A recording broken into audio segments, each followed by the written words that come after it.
Welcome to No Room for Phonies, episode 114, the outside in the gazebo version. There might be several of those this summer. Because it's nice out here, and we just set up a new gazebo this year, so we thought we would try to record. So again, you're going to hear some noises of the outdoors, Possibly. like a dog barking. We'll see if AI can take out the lawnmowers and the dogs. Anyway, our book's worth reading this time. It's a book called Not Nice, and it says, stop people pleasing, staying silent, and feeling guilty, and start speaking up, saying no, asking boldly, and unapologetically being yourself. So the author had like a 2-word title and then had to add a whole long subtitle. Yeah.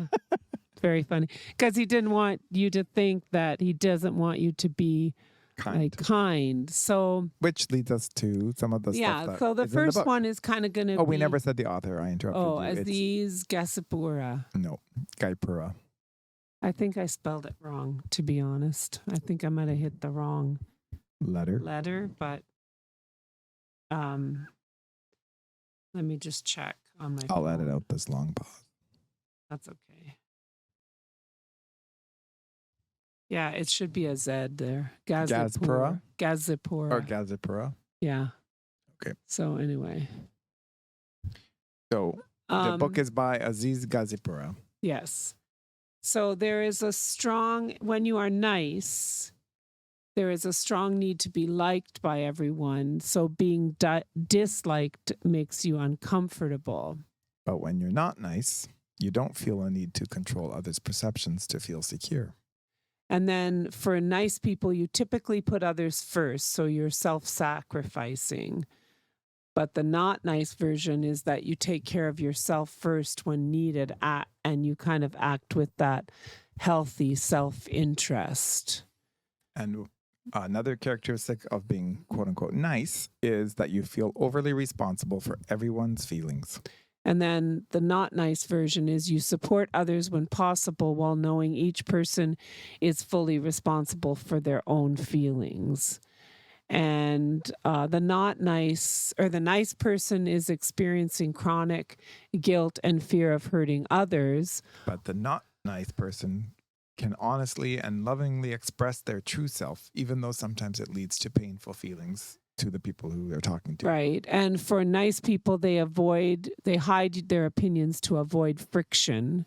And not nice people are a little bit more comfortable with friction, and they freely speak their mind without the need to convince others to agree with them, or without the need to make them wrong. Right. And the nice person rarely expresses upset directly. And the not when nice, they're upset, they don't. And the not nice is sharing grievances directly while taking ownership for their own feelings and not blaming other people, but just taking responsibility. So the nice person often doesn't say no to others, even when they want to. And then obviously the opposite of that is that you say no when you need to, even when it's hard. A nice person avoids asking for what they want directly. And the not nice version is to vulnerably express your own wishes and dreams. And the whole thing for a nice person is that you hesitate to speak up until it's the right thing to share. So you're kind of reading the crowd to make sure it's quote unquote it's okay safe. to do it. But a not nice person will jump in early, speak freely, and trust in themselves. And they choose authenticity over being perfect. Right. Nice people prefer to conform, even if inside they disagree. And the not nice person stands up for what they believe, even when it creates friction. And the nice person dismisses your own perception and experiences as insignificant. So in a crowd, the opposite of that is you highly value what you think and feel and believe, and like you believe you matter, and you don't kind of get hidden into the crowd, right? And so a nice person values other people's opinions more than their own. Like they're the easily swayed people, right? Yeah. Like you know how you talk about people, well, they talk with one person and they agree with them, and then they walk across the room, talk to somebody else, and they agree with them. Well, the not nice person knows you know yourself better than others, and you can brush off like negative comments or comments that disagree with, that are in disagreement with you. And a nice person is constantly worrying if they're good enough. And the not nice person just contributes their gifts fully with unfettered boldness and fierce determination. So they're just in it. Yeah. In it for whatever. So, and all of us are nice and not nice at different times. Yes. But if you live in fear, you are a nice person. You are, and the not nice person is like being the most powerful version of themselves, kind of like this podcast, like live your best life. And the nice person is always seeking that idea of safety, whereas the not nice person is seeking deep connection, authentic self-expression, love, growth, and meaningful contributions. Interestingly enough, being nice can make you inside feel very angry, guilty, and frustrated. So it really isn't beneficial to be nice. And it's different from kindness, compassion, and love, and it isn't the same as being a good person. Mm-hmm. So being less nice allows us to actually be more kind and generous and loving. So the whole premise of the book is exploring that paradox, that being less nice allows us to be more kind.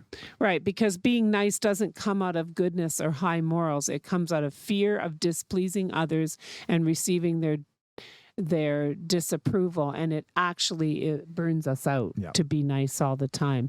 So go from nice and restricted to bold and authentic, powerful, free, and full of joy. So his definition of nice is monitoring yourself so you don't offend anyone, being liked by others by making everything smooth. And the opposite of nice is being real, honest, direct, truthful. You know who you are, what you believe, and what you value. You're fierce and determined and courageous, but you're still kind, caring, attentive, generous, and loving without worrying about pleasing others all the time. And he says, I forget one of the things that he says. Anyway, it'll come back to me. The other thing I thought was cool, he said the opposite of nice is not real. It's not about, it's being real. Yes, it's being real. Not being mean, it's being real. Right. Yeah, he doesn't. So, and then the quote he uses is by Brad Blanton, who I've never heard of that guy. But anyway, politeness and diplomacy are responsible for more suffering and death than all the crimes of passion in history. And then he says, FUCK, politeness, diplomacy, tell the truth. And so the idea is that, just being nice all the time gets us really nowhere. No. And because we're not being honest with people. We're just doing what we need to do to kind of smooth things over. And there's no progress to that, right? So it is interesting in light of today's divisiveness over everything, particularly politics, how people think that they're being real, but they're just being unkind. Yes. And then there's those that just want to be nice and keep everything calm, but they don't want to resolve. Well, and he said that this is what I was trying to remember before when I was putting my hand on my head trying to remember, is that he's not saying like not nice is not being an asshole. Right. So, and then there's a quiz that you take. And I took it. And I it turns did too. out that I'm not that nice. It turns out I'm a little too nice. Yeah, I figured that. Hey, opposite attract. Yeah. So, and then he talks about like thinking about what your template from childhood of how you need to be in order to be good or worthy of love. Yeah. And everyone has an internal kind of approval seeker. So, avoid judgment, criticism, dislike, or disapproval at any cost, and earn like positive perceptions and feelings and approval from others, meaning like no one has a negative thought or judgment about me about anything, and no one feels any negative or uncomfortable emotions in my presence that are due to me. And I think no matter how your parents have parented you, your But own school teaches you this but to some degree. yes, no matter who the adult figure of influence over you tries their best, as a child, your mind is still going to lean towards these. Right. Because our society rewards nice Yes. to some degree, Yeah. right? Mhm. Like no one demonstrates any nonverbal signs of disapproval. You avoid no, you're hesitant, like difficulty with endings. You're overly agreeable. You avoid disagreement. You have a fear of judgment, of upsetting, of pressure. There's a pressure to entertain. So it's a whole bunch of you. The part of you that desperately wants others' love and approval needs your love and approval more than anything else. So, you end up fitting into this mold where you're not really being authentically yourself. But the powerful you shows up as 100% yourself. And you know that you matter. And You focus on being curious, on sharing, on connecting with others, and on enjoying yourself. Right. But you notice it doesn't say you focus on putting other people down No. and, yelling at people about their differences of opinion. Exactly. But you fully contribute your gifts. Your best is good enough. You're always growing and getting better. And you have that deep, unwavering commitment to being on your own side. Which lets you speak honestly and directly and to stand up for what you believe in, and that what you believe in is a force for good.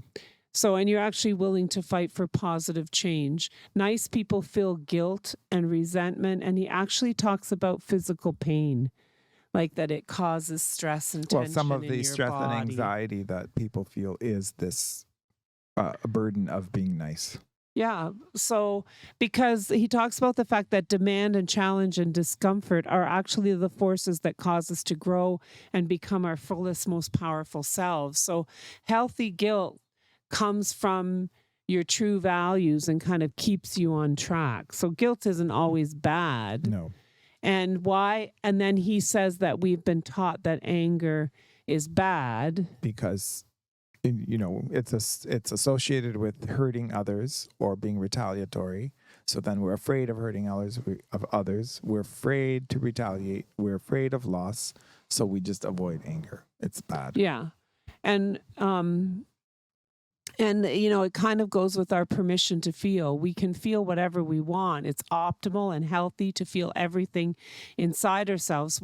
And he even talks about giving ourselves permission to feel. So more on that, go to episode 113 on permission to feel. Because you need to feel in order to release, because then you become a creator rather than a victim. And the Joseph Campbell quote he uses, "The cave you fear to enter holds the treasure you seek." Interesting. So speaking of caves and what you might think are inside caves, like mold and bats and scary things, he talks about the 5 specters of nice. And a specter, it's not exactly a ghost. I looked it up. So a specter is kind of like an undead person from the darkest, most vile place. So that's funny. Wow. He's looking for like the most vile part of your struggles in life. Are these 5 specters? So anxiety is. Sorry, these are the 5 specters of being nice. Sorry. Yep. Number 1 is anxiety. 2 is our resentment and rage, and he talks about number 3, chronic, recurring physical pain and injury. Mm-hmm. 4 is powerlessness, the victim stance, learned helplessness, and 5 is isolation. You need to remove the mask and share yourself, be vulnerable, authentic, and self-expression. And so he says, if you want to get out of the nice mode, you have to. He talks about the 5 levels of commitment that allow you to change, how you move through that. Before I go there, I just wanted to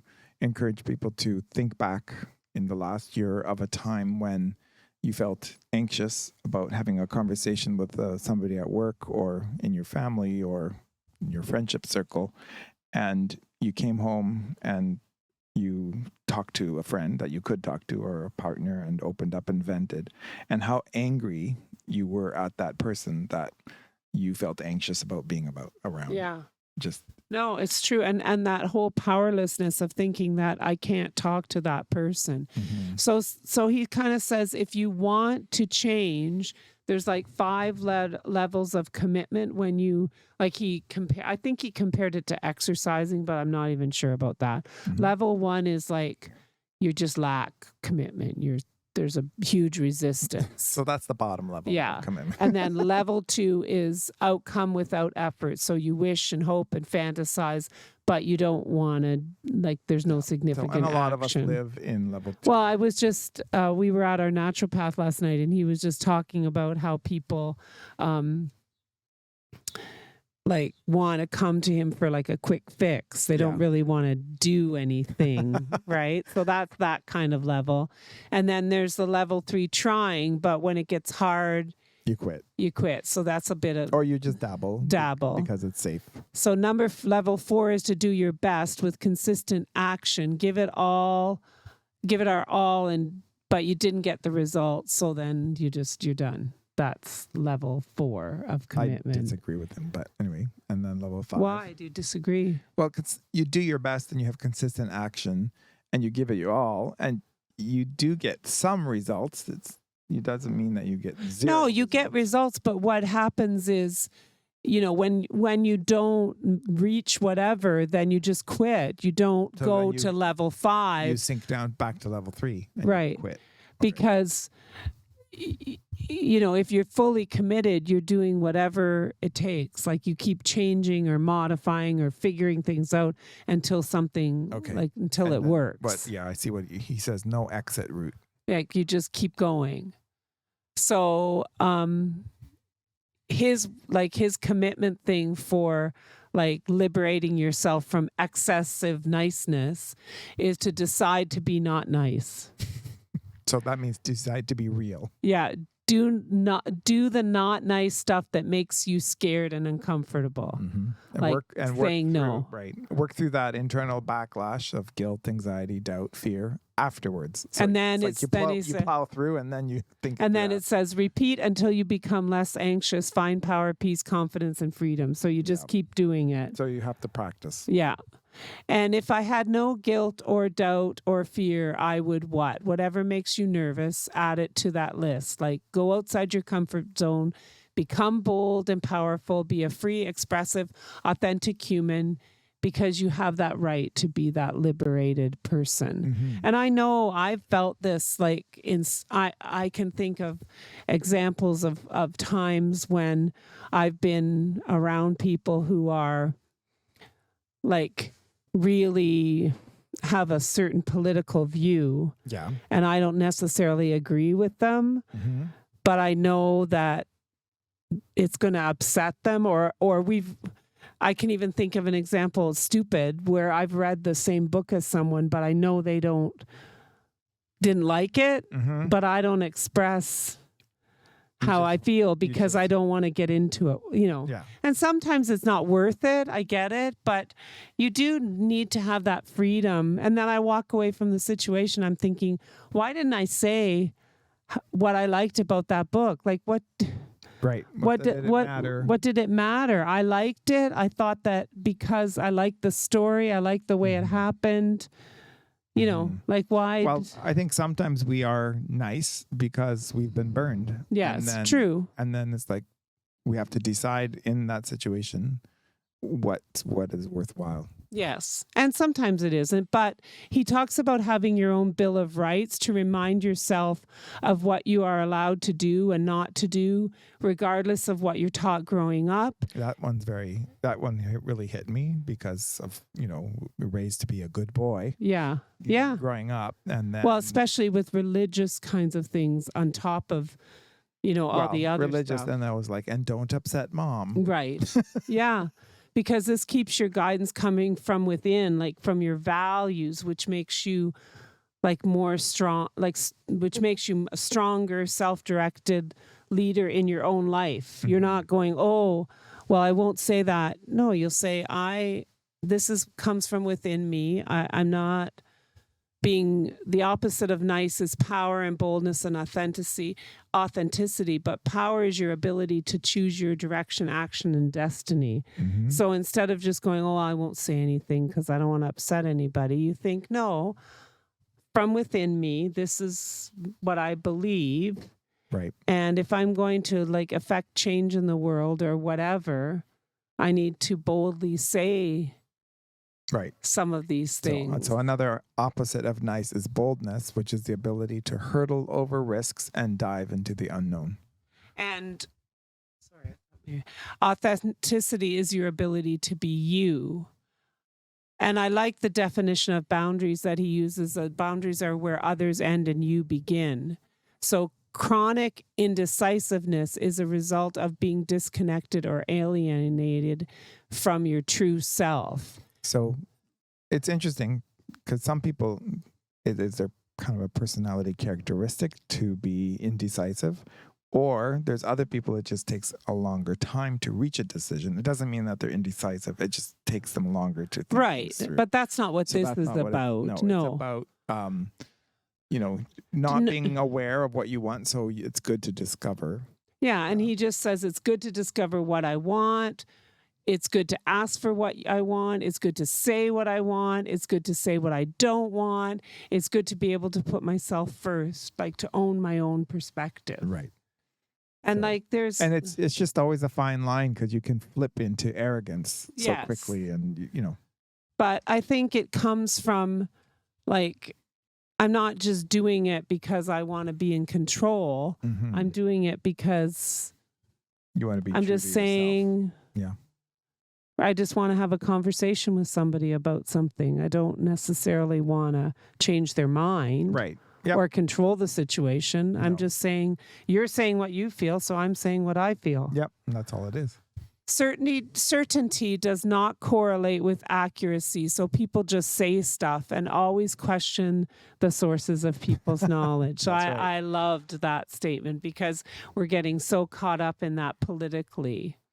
And it says lasting and satisfying relations are honest and include discomfort. So be a creator. If your life is not the way you want it to be, then it's your responsibility to change your attitude and approach to your circumstances. Mhm.